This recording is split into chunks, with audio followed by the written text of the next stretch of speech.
I think Scarlett is ready to go and she's going out on a high. She's leaving the party at the right time. So I'm not sure. I'm not sure she why she would want to come back. She when she talks about it, she smiles a lot. Mm. I mean, Kate is a very emotionally intelligent woman, so she's probably seeing all sorts of stuff that I'm not seeing anyway. Ignoramus actor just being like, "Is there a coffee machine anywhere?" I'm really rambling. I don't know.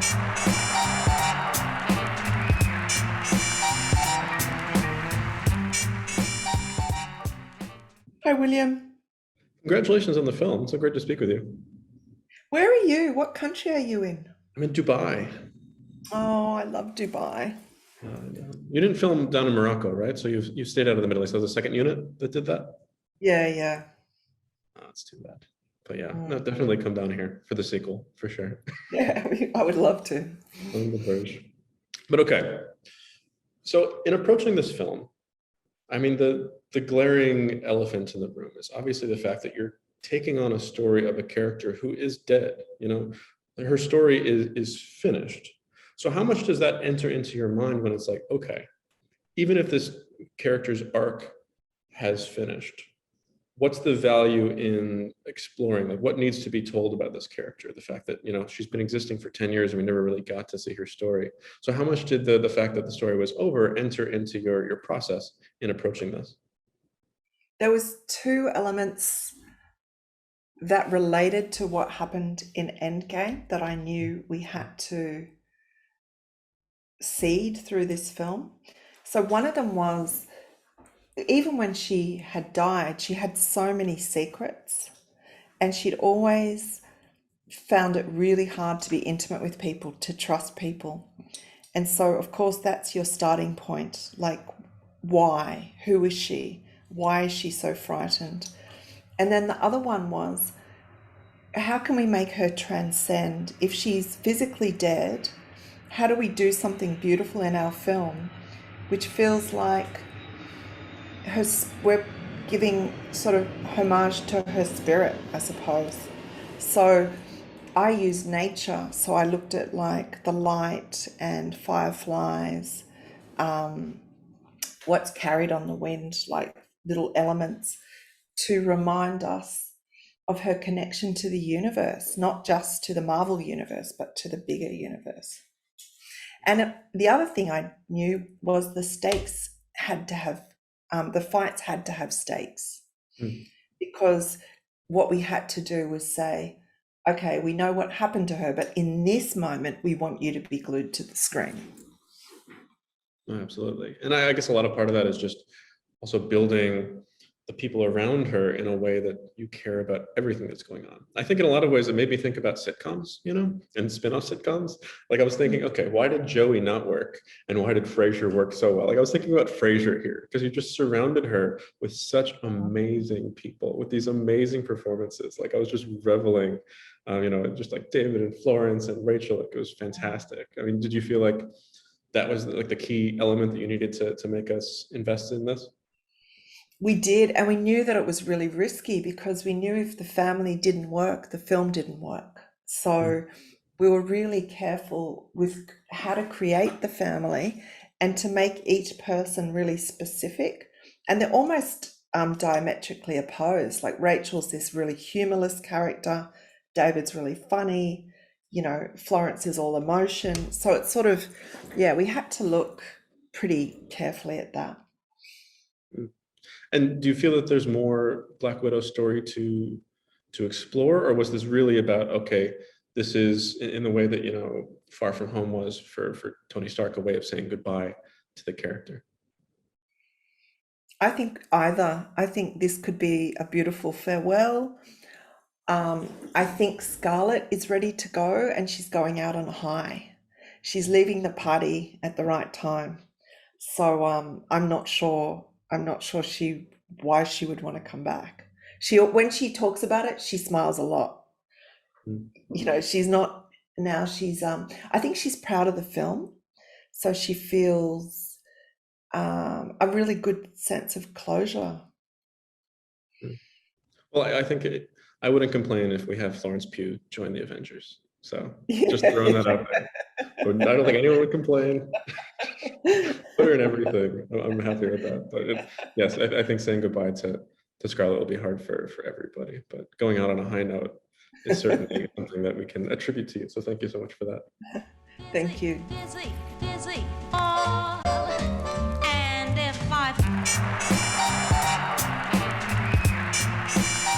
Hello, Rachel. Great pleasure to speak with you.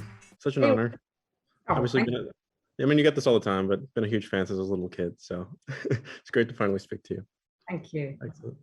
So about Black Widow, what was it about this that really nothing had ever offered you before? Because obviously you've worked across, different scales, different aesthetics, different genres. But besides, just the people that you're working with, what was in this that had never really been in your career?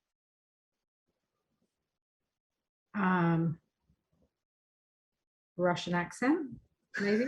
I don't know. I mean, I don't really sort of think of it like that. I mean, it was the first time I've been part of the Marvel mythological universe. So that was something completely different. Their characters that, Scarlett Johansson's character is beloved of hundreds of millions of people. So I was entering inside a mythology. So I suppose that was very different, but that's not really how you feel when you do it. When you do it, you're just concentrating on your character and relating to the other actors and being directed. And I'd wanted to work with Cate for a really long time. So to be directed by her was really incredibly exciting.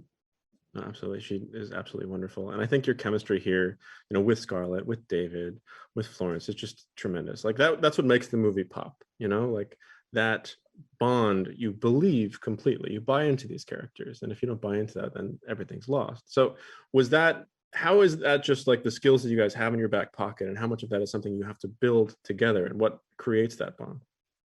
You can't really work on chemistry. It just either happens or it doesn't. And I guess it's good casting by the director, and then good direction by the director, and the mood that the director creates is a lot, I would say, to do with the director. As an actor, you can't really go, I'm turning up my chemistry dial. It kind of happens or it doesn't.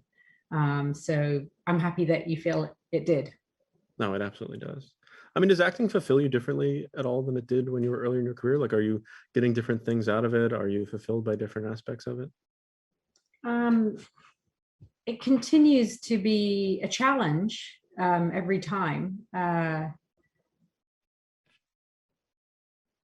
So, yeah, I mean, does it change? There's just so much more to do and explore, and I feel like it's not something that I feel I'm coming to the end of the road with. It's just continually challenging and delightful and interesting. I mean, do you feel that you've changed at all, like as a person, as a performer? Like, is your process changed? Does just the way that you handle your own emotions change?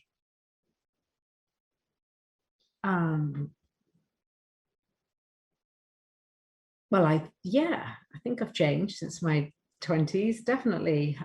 It's hard really to say exactly how across your life and your work. I mean, I guess in terms of work, when you start out, you do any job you get because you're just trying to pay the rent, and then if you're lucky enough to get to choose, then you got the burden of choosing, and it's all about choosing the things that.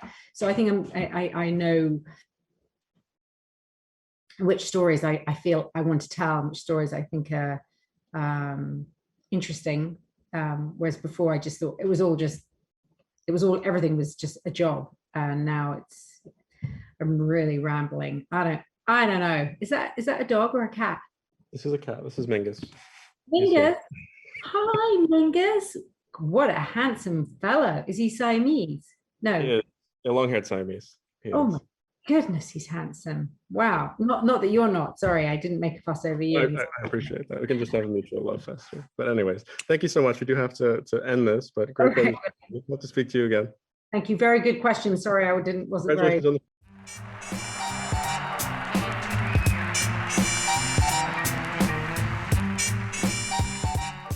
How's it going, William? It's going really well. This is a big time, man.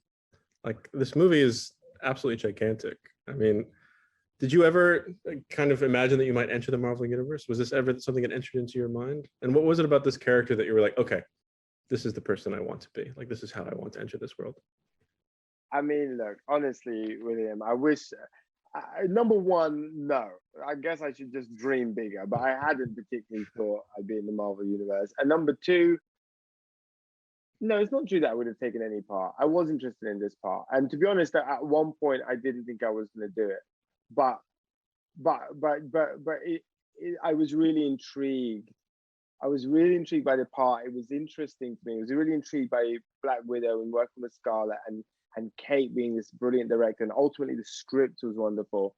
So I guess those are the things that made it like kind of entirely necessary. Everyone wants to be in a Marvel movie, I guess. No, to be honest, it was never really part of my dream. But this was an opportunity that was really exciting to me. Yeah. What was it that made you say, okay, this is definitely a Marvel movie? Because like a lot of it, it's like you're kind of like a QM type character, right? Kind of feeding into this. Like it's a spy movie. Then, like in a lot of ways, this feels like a Mission Impossible, right? Bond.